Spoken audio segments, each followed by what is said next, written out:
성경 말씀 봉독하겠습니다. 성경 말씀 사도행전 2장 42절에서 47절 말씀입니다. 사도행전 2장 42절에서 47절 말씀을 제가 봉독하겠습니다. 그들이 사도의 가르침을 받아 서로 교제하고 떡을 떼며 오로지 기도하기를 힘쓰니라. 사람마다 두려워하는데 사도들로 말미암아 기사와 표적이 많이 나타나니 믿는 사람이 다 함께 있어 모든 물건을 서로 통용하고 또 재산과 소유를 팔아 각 사람의 필요를 따라 나눠주며 날마다 마음을 같이하여 성전에 모이기를 힘쓰고 집에서 떡을 떼며 기쁨과 순전한 마음으로 음식을 먹고 하나님을 찬미하며 또 온 백성에게 칭송을 받으니 주께서 구원받는 사람을 날마다 더하게 하시니라. 아멘. 지난 사흘 동안 잘 지내셨어요? 저는 이 목감기가 왔는데 목소리가 빨리 돌아오지 좀 않네요. 이제 금방 돌아올 것도 같은데 잘 돌아오지 않아서 오늘도 좀 제가 설교할 때 좀 답답하게 들리시더라도 좀 양해해 주시기 바랍니다. 오늘도 제가 예배당 건설 현장에 가봤습니다.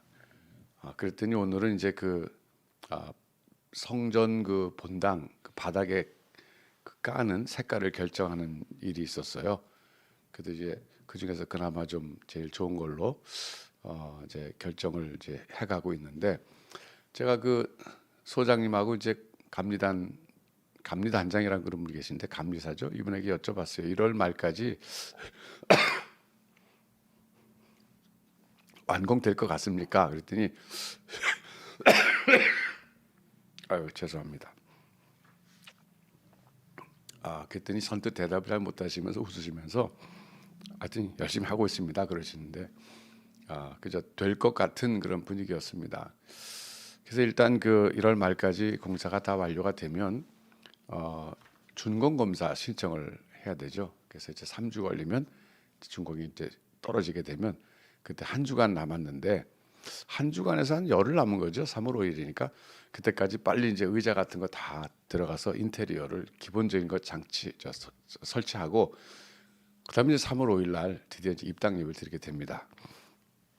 그러니까 예정대로 하면은 이 수요 예배도 이 자리에서 이렇게 유튜브로 드리는 거 이것이 몇 번 안 남았어요.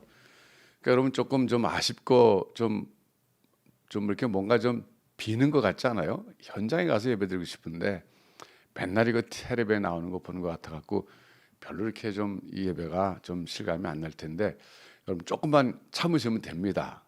그래서 이제 우리가 본당 예배당에 들어가서 수요일 날도 이렇게 서로 얼굴 보고 예배드릴 날이 이제 곧 올 겁니다. 그때는 이제 지금 현재 제 계획이지만 좀 새롭게 해보려고 그래요. 이제 저 혼자 하는 게 아니라 우리 하나님이 많은 목사님들 보내주시고 뭐 엄경 목사님 또 박태현 목사님 또 이해실 사모 여러분들이 있기 때문에 같이 좀 이렇게 다양한 식으로 수요 예배라 그러지 않고 수요 집회라 그래가지고 좀 해보려고 합니다. 그래서 이게 이제 뭐 잘 될지 처음부터 잘 되지는 않겠죠. 그렇지만 정말 기다려지는 수요 집회. 그 수요 집회 참 은혜스럽다. 빨리 수요일이 왔으면 좋겠다. 이제 이런 식으로 좀 한번 해보려고 그러는데 어쨌든 여러분 한번 좀 기도해 주시면서 함께 좀 잘 만들어 갔으면 좋겠습니다.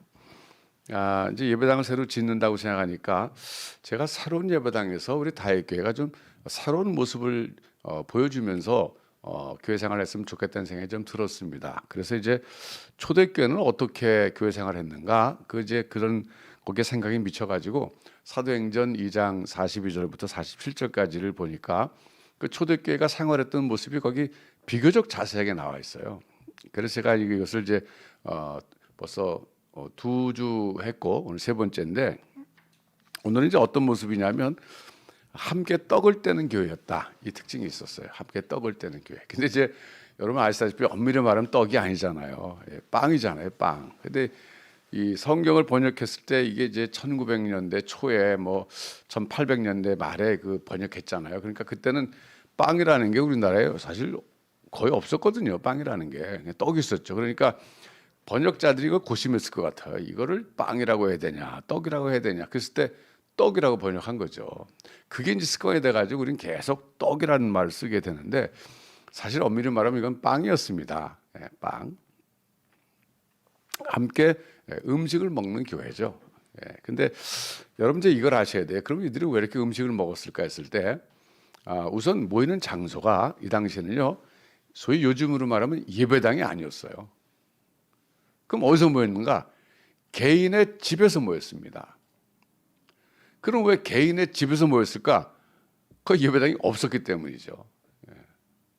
그래서 성경에서 뭐 고린도서나 또 이 로마서 뒷부분에 가면 뭐 브리스길라와 아굴라의 집에서 모이는 교회에도 문안하라 그런 말이 나오는데 로마서 16장 가서 보면 그게 뭘 말하냐면 예배당이 없었기 때문에 공식적인 예배당이 없다 보니까 여러 성도들의 개인 집에서 그냥 모일 수 있는 숫자만큼 거기서 모이는 거예요. 소위 그 주일에.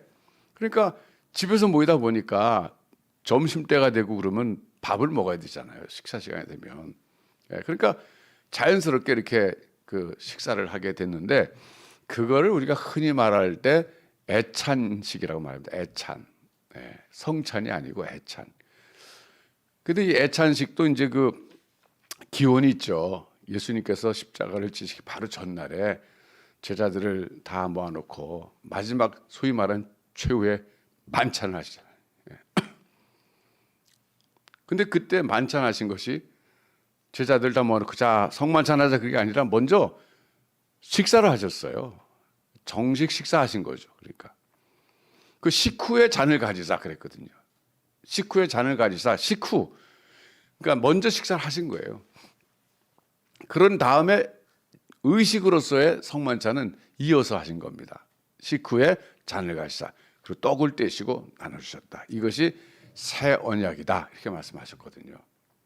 그러니까 그게 전통이 된 겁니다. 그러니까 초대교회도 가정집, 개인집에 모여가지고 예배를 드리는데 먼저 애찬식을 한 거예요. 그래서 이제 거기서 음식을 먹는데 아마 그렇게 됐을 때는 자기가 먹을 걸 집에서 각자 가져오지 않았을까 이렇게 생각이 들어요. 여러분 그래서 이때 그럼 애찬식을 어떻게 행했을까 이런 생각이 드는데 제가 미국 가니까 말이죠. 미국 동네에서 그 메릴랜드는 이제 그 게가 아주 그 특산물이거든요. 바다게, 게가 아니고 게입니다. 이게 이제 한 6월, 7월 뭐 여름 되면 이게 게들이 많이 커가지고 이제 그 쪄서 먹는 게 그 아주 중요한 음식 중에 하나입니다. 그래서 동네 사람들이 어느 날 이제 광고를 해요. 그 이제 같은 에리아 사는 사람들 여기 그걸 이제 팟락이라 그러거든요. 팟락. 자기가 집에서 먹을 걸 가져와서 다 차려놓고 그냥 나눠 먹는 거 이런 동네 잔치인데 누가 한 사람 차리는 게 아니에요. 그냥 여러 사람들이 그냥 갖고 와서 갖다 놓고 같이 먹는 건데 그걸 가끔씩 하곤 했어요. 그러니까 이제 동네 주민들하고 친해지려면 안 나갈 수 없으니까 저도 한 번 나가 본 적이 있는데 뭐 나가면 이제 이웃집하고 인사하는 거죠. 그 음식 뭐 게 같은 거 갖다 놓고 같이 먹고 그러는데 그러니까 팟락 형식이었을 거예요 아마. 그게 이제 성경에 나와요, 여러분. 성경 한번 가서 보시죠.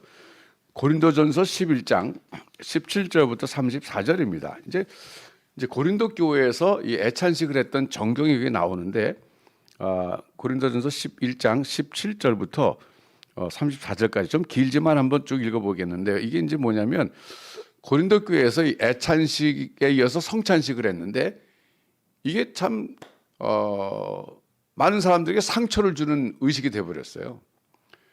은혜 받아야 될 성만찬이 아니 그 성도들 가운데 몇몇에게 상처가 되는 의식이 되어버렸는데 그걸 바로잡기 위해서 사도 바울이 그렇게 하면 안 된다 그러면서 이제 지침을 주시는 그런 내용입니다. 여러분 제가 쭉 읽어드릴 테니까 어떤 일이 있었는가 한번 좀 살펴보시면서 그때는 애찬식을 어떻게 했는가 여기서 한번 알아보도록 하겠습니다. 내가 명하는 이 일에 너희를 칭찬하지 아니하나니 이는 너희의 모임이 유익이 못되고 도리어 해로움이라. 먼저 너희가 교회에 모일 때에 너희 중에 분쟁이 있다 함을 듣고 어느 정도 믿거니와 너희 중에 파당이 있어야 너희 중에 옳다 인정함을 받은 자들이 나타나게 되리라. 그런즉 너희가 함께 모여서 주의 만찬을 먹을 수 없으니 이는 먹을 때에 각각 자기의 만찬을 먼저 갖다 먹으므로 어떤 사람은 시장하고 어떤 사람은 취함이라. 이게 이제 보면 각자 자기 만찬을 먼저 갖다 먹었다. 여기에서 우리가 이제 알 수 있는 것은 자기 먹을 거 갖고 왔다는 거 알 수 있어요. 그러니까 우리 집 말하면 교회 가면서 자기가 먹을 음식을 갖고 가는 거예요. 그래서 예배 드리기 전에 어떤 사람은 막 그냥 배고픈 김에 막 먹어요. 그 어떤 사람은 취했다 그러는데 여기는 뭐 와인이 그냥 음료수 같은 거 있잖아요. 식탁에 반드시 따르는 식품 중에 하나였죠. 음식 중에 하나였죠. 그러니까 막 취할 정도까지 마시는 거예요, 이 와인을. 그래서 22절에 이렇게 말씀하십니다. 너희가 먹고 마실 집이 없느냐? 너희가 하나님의 교회를 업신 여기고, 예, 비록 가정집에서 모였지만 거기 모인 사람들이 하나님의 백성들이기 때문에 여기 하나님의 교회라는 거예요. 그 공동체 자체가. 하나님의 교회를 업신 여기고 빈궁한 자들을 부끄럽게 하느냐? 내가 너에게 무슨 말을 하랴? 너희를 칭찬하랴? 이것으로 칭찬하지 않노라. 이게 무슨 말입니까? 가난한 사람들은요, 가져올 게 없어서 그냥 빈손으로 왔다는 거예요. 그러니까 교회 안에는 뭐 빈부격차가 있었겠죠, 사람에 따라서. 그런데 부자들은 자기가 갖고 오는 것도 아니죠. 종 시켜가지고 종들 보고 음식을 들고 오라 그러고 이제 교회 가는 거예요. 그래서 예배 시작하기 전에 그냥 차려놓고 먼저 먹는 게 식사 시간이 됐다. 근데 나눠 먹어야 되는데 나눠 먹을 생각도 안. 근데 그런 거를 무시하고 여기 특별히 가난한 사람들도 있고 종들도 있는데 그 사람들은 먹는 거 구경만 하게 하고 부자들끼리 자기들끼리 먹은 거예요, 말하자면.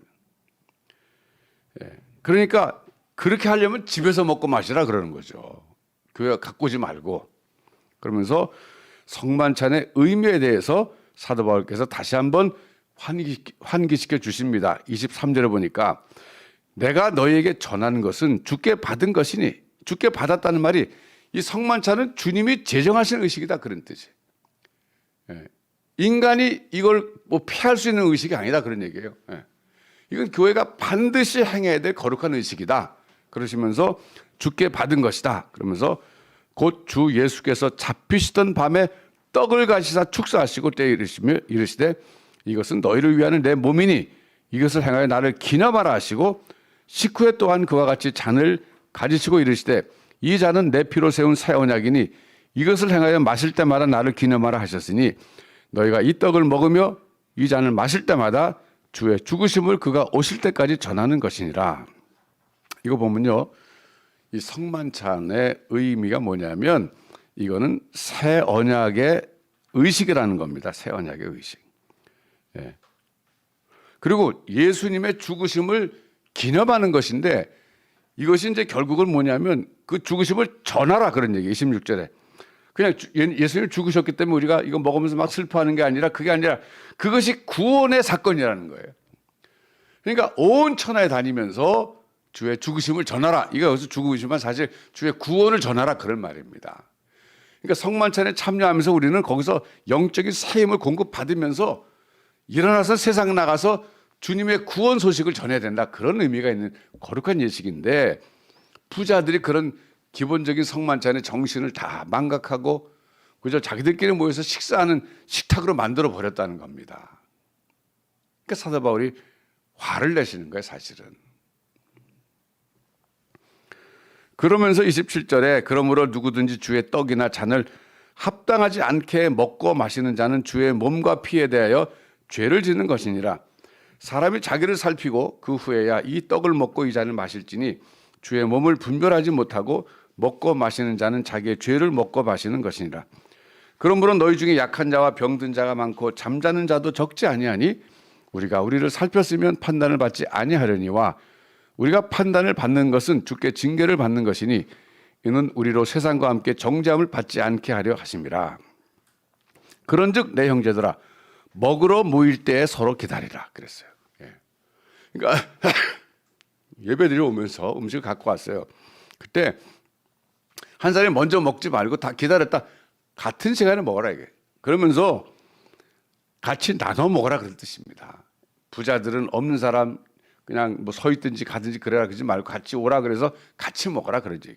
그러면서 만일 누구든지 시장하거든 집에서 먹을지니 이는 너희의 모임이 판단 맞는 모임이 되지 않게 하려 함이라. 그 밖의 일들은 내가 언제든지 갈 때 바로 잡으리라. 그러니까 고린도 꽤 많은 문제가 있었는데 그중에 성만찬을 제대로 시행하지 않는 문제도 있었던 겁니다.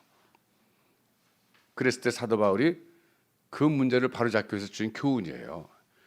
이 내용 가운데 보면 아까 제가 말씀드렸잖아요. 어떻게 음식을 마련했을까 했을 때 각자가 갖고 왔다는 거예요. 각자가 있는 사람들이. 없는 사람들은 그냥 빈손으로 왔고, 그러니까 이거 제대로 하려면 기다렸다가 같이 먹고 나눠 먹어라 그런 뜻입니다. 만약 그렇게 하지 않으면 너의 모임이 판단받는 모임이 된다. 이 말이 뭐냐면요, 밖에 사람들이 볼 때 얼마나 우습겠냐 이거죠. 야, 저기 뭐 무슨 형제고 자매라 그러면서 모였을 때 부자들 자기들만 먹고 가난한 사람들 주지도 않는데, 이거는 정말 세상에 착한 사람도 그렇게 하지 않는 행위잖아요. 교회가 비판받는다 이거죠. 그러지 말라 그런 얘기예요.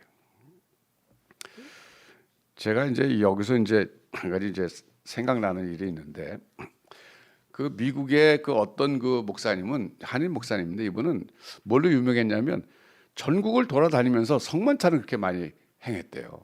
이건 성만찬의 은혜를 받은 분이래요. 그래서 그냥 어디 가든지 예수 믿는 사람 만나면 거기서 예배드리면 성만찬을 했는데, 그 성만찬을 통해서 많은 이적적인 일들이 일어났다 그러더라고요. 제가 그 말 들을 때 그래, 그럴 수도 있겠다. 그 성만찬에 참여하는 사람의 믿음이 하나님 앞에 상달됐고, 그 믿음의 기도가 상달돼서 그 성만찬을 통해서 하나님이 역사하실 수도 있었겠다는 생각이 들더라고요. 그걸 무슨 뭐 주술적인 성격으로 성만찬을 하면 안 되죠. 내가 이 빵을 먹으면서 나 지금 주님의 살을 먹는 거야, 살을 먹는 거야, 이건 아니죠. 소위 그 화채설입니다. 입에 들어가는 순간 실제 주님의 살이 된다. 이게 화채설이에요. 이건 개신교가 받아들이지 않습니다. 그건 아니라는 거예요. 피를 마시면서 이거 주님의 피야, 그렇게 마시면 이건 정말 일종의 신비주의적인 의식이 돼버리고, 그건 약간 좀 미신적인 성격으로 변질해 버리는 거죠.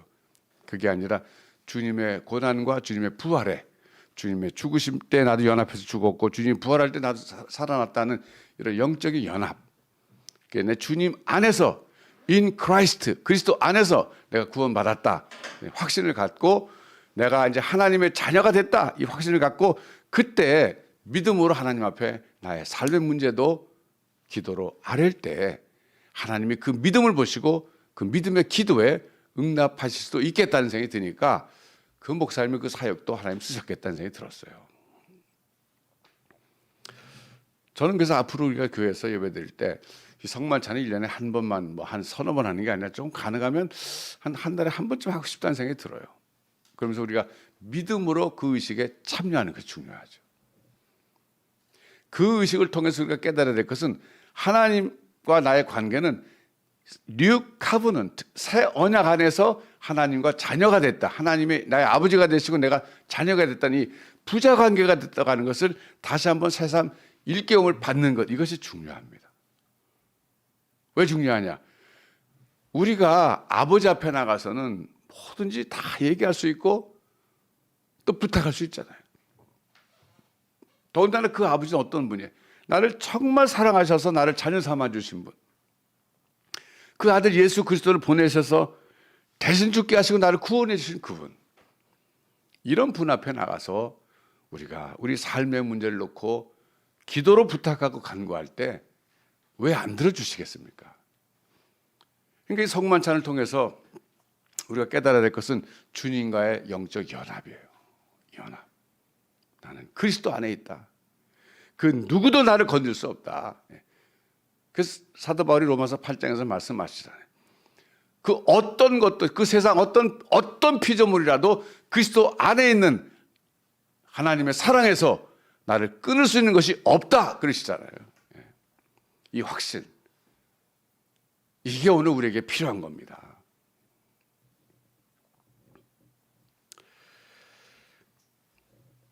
여기 보면 이제 사람이 자기를 살피고 그 후에야 이 떡을 먹고 이 잔을 마실지니 주의 몸을 분별하지 못하고 먹고 마시는 자는 자기의 죄를 먹고 마시는 것이니라. 그러므로 너 중에 약한 자와 병든 자가 많고 잠자는 자도 적지 아니하다 그랬어요. 그러니까 오히려 성만찬을 잘못 행해가지고 병에 걸린 사람도 있다 그런 뜻이에요. 그러니까 얼마나 이게 참 조심해야 돼요. 그러니까 우리 항상 거룩한 의식에 참여할 때는 믿음으로 참여해야 됩니다. 제가 어렸을 때요,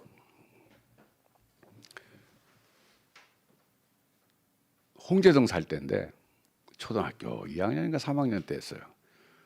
우리 옆집에서 고사를 드렸는데 그 음식을 갖고 왔어요. 먹으라고. 그 고사드린 음식이에요. 근데 나는 교회 다녔으니까 뭔지 먹으면 안 된다고 생각했어요. 근데 그때 우리 집에 살던 어떤 그 저희 친척, 먼 친척 볼 때는 어르신이 그냥 먹으라 그러니까 좀 할 수 없이 먹었는데 그때 무슨 생선을 먹었던 것 같기도 해요. 근데 깨름칙했어요, 정말. 근데 먹고 난 뒤에 저녁 식사했는데 그 다음날 아침에 일어나니까 온몸에 두드러기가 나는 거예요. 처음엔 두드러기가 뭐 나머신 분 아실지 모르지만 처음에 이렇게 점처럼 올라오는 게 여기저기 조금 점처럼 여기저기 올라오더니 그게 점점 커지더니 그게 다 이렇게 붙어버리더라고요. 그러니까 제가 갑자기 뚱보가 돼버려요. 하루아침에. 저도 그때 처음 봤어요. 제 모습을. 우리 때는 사실 다 못 먹어가지고요. 다 가난해가지고 살찐 애가 동네에 한 명도 없었고 전체 학교 안에 뚱뚱한 애 그냥 뚱보라고 놀릴 정도였어요. 예. 그러니까 다 헐쩍 말랐는데 저만 막 뚱보가 된 거 하루아침에. 이게 보가지고 여기 뭐 조금 이게 점처럼 올라오는 게 붙어버리고 막 온몸이 다 부어버렸어요. 얼굴도 막 이만해지고. 제가 학교를 못 갔어요. 그러니까 저희 어머니가 지병에 있으니까 마침 장 보러 가실 일이 있으니 저를 데리고 시장 나가셨거든요. 홍제동 시장. 그 나가서 시장 가서 이렇게 우리 어머니 따라 돌아다니는데 그 아줌마들이 절 보더니 그런 거예요. 얘가 이게 부은 겁니까? 살찐 겁니까? 물어보는 거 있죠. 부은 거죠.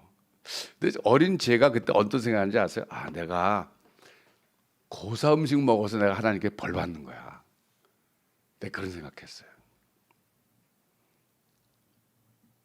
여러분 어떻게 생각하세요? 여러분 자녀가 그 고사 음식, 뭐 제사 음식 그 먹기 싫은 거 그냥 어떻게 먹었는데 그게 막 두드러져 났어요. 그럼 여러분 어떻게 말씀하시겠어요? 저는요, 그게 꼭 뭐 하나님 정말 뭐 벌 주셨다 그렇게 생각할 수 있지만 아닐 수도 있는데 어린 시절에 저에게는 그게 굉장한 충격적인 사건이었어요. 그래서 야 정말 우상의 제물은 먹으면 안 되는구나 이거. 예. 그러니까 저는 그때 어린 아이였으니까 그냥 감사함으로 먹으면 버릴 것이 없다 여기에 대한 지식이 없었거든요. 지금은 있죠 이제. 뭐 감사함으로 먹으면 뭐 고사상 제사상 올라간 거 다 하나님 만드신 그냥 먹으면 되는데 그때만 제가 꺼림칙하게 생각하고 먹었거든요. 그때 두드러기 나서 제가 고통받았던 그거 저에겐 엄청난 충격이었어요. 야 정말 무섭다 이거. 이런 거 먹으면 안 되겠구나. 뭐 그다음부터 그런 거 먹을 생각도 안 하죠. 한동안 제가 그런 참 어떤 강박관념 같은 게 있었어요. 이 성만찬도 그렇게 믿음 없이 장난삼아 먹고 마시는 것 자체가 죄라는 거예요. 믿음으로 거기 참여할 때 하나님 거기에서 성만찬 통해서 이것이 은혜의 수단이란 말 쓰거든요. 은혜의 수단. 하나님은 우리에게 은혜를 주시는 어떤 수단이 있는데 그 중에 하나가 성만찬이라는 거예요. 그런데 우리 개신교는 청교도의 영향을 받았어요. 역사적으로 보면. 그래서 청교도들이 성만찬을 많이 안 행했습니다. 그러다 보니까 우리 한국교회도 성만찬 1년에 몇 번 안 해요. 이게 저는 썩 좋은 건 아니라고 생각해요. 그래서 가급적 좀 자주 했으면 좋겠다. 새로운 성전에 들어가면. 그리고 믿음으로 참여할 때 하나님 주신 은혜의 수단이니까 이게. 은혜 받는 하나의 수단이 되는데 이걸 좀 자주 쓰면 좋지 않겠어요? 그럴 생각입니다. 그럴 생각이에요. 여러분 이제 그다음에 이제 아까 말씀드린 대로 애찬식 한 다음에 청찬식 했는데 자, 이 교회에서 먹는 거 이거 한번 우리가 생각해 볼 필요가 있어요. 세계 어느 나라 가든지 간에 우리 한국 교회, 한인 교회는 참 먹는데 힘쓰는 교회예요. 제가 시카고에서 목회할 때 어느 장로님 한 분이 제게 오시더니 그래, 목사님 제가요 어떻게 해서 예수 믿게 됐는지 아세요? 그러더라고요. 아니 제가 모르죠. 장로님 어떻게 해서 예수 믿게 됐어요? 그랬더니 자기가 한국에서는 예수 안 믿었는데 유학 왔대요. 시카고로. 유학 와서 유학생활 하는데 너무 그때 막 60년대니까 60년대 말이었대요. 그러니까 너무 한국 음식 먹고 싶은데 한국 음식 파는 데도 없고. 근데 얘기 들어보니까 아니 교회 가면 한국 음식 먹는다는 거예요. 그래서 한국 음식 먹고 싶어서 교회 나왔다가 예수 믿게 됐다는 거예요. 근데 사실 그런 사람이 한둘이 아닙니다. 그런 사람이 알고 보니까 많더라고요. 이제 우리 교회도 이제 예배당 새로 지면 우리가 이제 밥을 해 먹으려고 그러잖아요. 저 YMCA 있을 때는 여러분 기억나시나요? 김밥 먹었잖아요. 김밥. 그거 정말 계속 먹으니까 못 먹겠더라고요.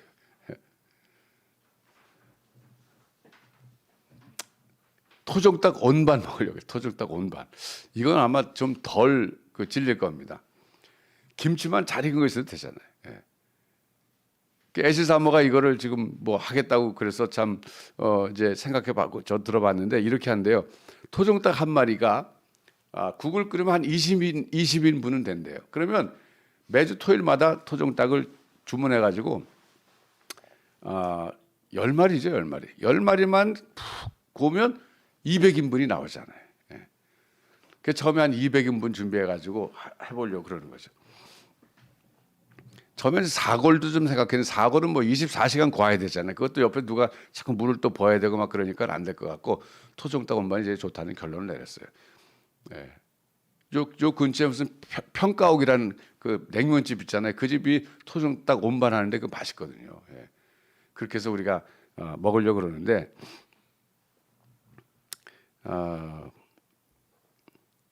그 일본 그 도쿄 신주쿠에 가면 요한 동경교회라고 있는데 거기 그 젊은이들이 유학 갔다가 굉장히 그 교회 통해서 예수 많이 믿었는데 그 교회 특징이 뭐냐면요. 언제든지 교회 가면 밥이 있다 그거예요. 언제든지 교회 가면 밥이 있어. 그러니까 청년들이 배고프니까 그냥 밥 먹으러 왔다 예수 믿게 되는 거예요. 여러분 먹는 게 얼마나 중요한지 아세요? 예수님께서 부활하신 다음에 제자들에게 찾아오셔서 제자들 먹으라고 생선을 구워서 먹이신 분이에요. 생각해 보세요. 이게 재밌지 않습니까? 아니 부활하신 분이 그 참 정말 그 비린내나는 생선 그거 구우느라고 말이죠. 그 손으로 직접 해서 구워서 먹이신 분이라고요. 먹는 게 이렇게 중요한 거예요. 교회 안에서는요. 영적인 말씀도 잘 먹여야 되지만 음식도 잘 먹여야 됩니다. 특별히 우리가 이제 중국 유학생들 전도하려고 하잖아요. 그럼 중국 유학생들 생각해 보세요. 여기 이제 유학 가서 경험하시면 알지만 자기 음식 먹고 싶을 때가 많잖아요. 그럼 우리 교회에서 그들에게 음식을 해줄 수는 없죠. 우리는 못 만드니까. 그럼 그들 보고 만들려고 그러면 얼마나 잘 만들겠어. 중국 남자들 요리 잘하잖아요. 그럼 만들어서 자기들이 먹고 그러면 그 음식 먹으러 왔다 예수 믿을 청년들이 얼마나 많겠어요. 그런 점에서 볼 때 먹는 게 굉장히 아주 중요한 하나의 교회 사역입니다. 그래서 우리 교회에서 일을 할 때 많이 좀 참여해 주시면 좋겠는데 제가 주일날 이제 그 장재호 장로님이 이명환 집사님이랑 뭐 대화를 하시더라고요. 예배 후에. 그래서 제가 곁에 가서 이제 할 얘기 있어 갔다가 얘기 들으니까 장재호 장로님이 이제 예배위원장을 맡으셔갖고 이제 주차까지 좀 전부 담당하셔야 되니까 주차 팀장을 교섭하고 있는 중이었어요. 그 이명환 집사님이 옛날 YMCA 했을 때 주차 그 관리 좀 하셨거든요. 그러니까 주차 팀장 좀 해달라고 얘기를 쭉 하시는데 이명환 집사님 뭐라 하는지 아세요?